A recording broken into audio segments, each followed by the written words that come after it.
Welcome to our comprehensive guide on customizing your iPhone home screen for 2025. Let's dive into creative ways to personalize your space.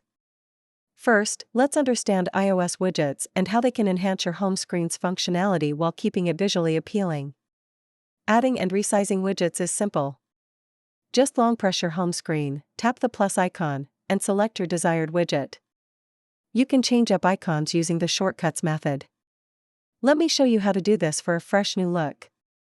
Custom app folders can help keep your home screen tidy and functional. Simply drag and drop apps to create a folder. Choosing the right wallpaper can drastically improve your home screen's aesthetic appeal. Choose something that resonates with your style. Let's talk about color themes. Picking a cohesive color palette for your icons can create harmony on your home screen. Remember, the app library is there for efficient navigation. It can declutter your home screen while keeping everything accessible. Don't forget about accessibility features. These can help you customize your home screen to meet your personal needs. We hope you feel inspired to experiment with your iPhone home screen.